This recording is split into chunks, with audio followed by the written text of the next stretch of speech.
Best beer talaga, Pale. Isa lasa.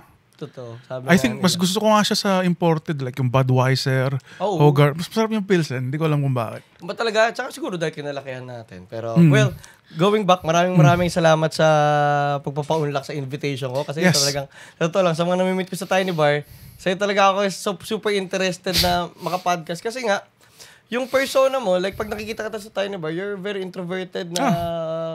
Minsan kikwentuhan tayo, pero sandaling kwentuhan, tapos lalabas ka na, tapos lagi ka mag-isa. Oo. Tapos nung napanood kita mag-stand-up, grabe talaga yung tawa ko. So para talagang, grabe, na parang nakaka-fascinate yung personality. So parang, ayun, punta tayo sa unang-unang tanong. Ito medyo bigatan agad natin yung unang tanong. Hell yeah, pero dude. Gagaang naman. Ikaw bilang isang stand-up comedian, ang goal mo is magpasaya ng mga tao. Para sa'yo, AJ, ano ba ang kahulugan ng salitang kasiyahan? That's a tough question. Pero yung kasiyahan, yan yung ito yung pinakamalungkot. May nabasa akong libro. Nakalimutan ko kung sino yung nagsulat. Fuck, Apocalypse Child ata yung name. Apocalypse Child. Yeah, may narinig akong parang blurb doon, sabi. Alam mo yung malungkot, ang naalala lang natin yung mga malulungkot na bagay.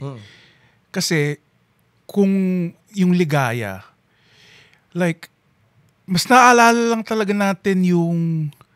Kasi mostly sa buhay natin, maligaya naman tayo mostly.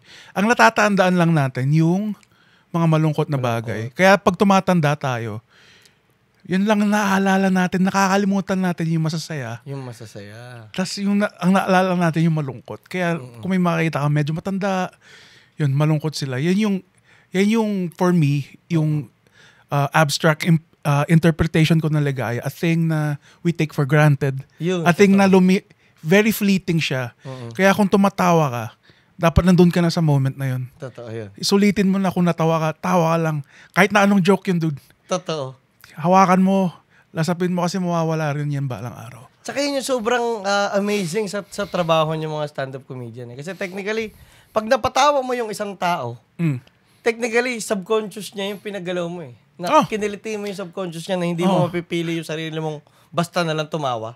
Yeah, something na may na-touch sa inner workings ng mind nila.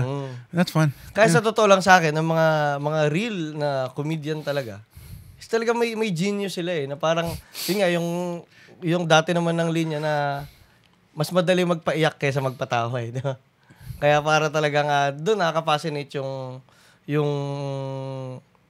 trabaho nyo. So kaya ako tinanong yung meaning ba ng ligaya para sa inyo. Kasi punta naman tayo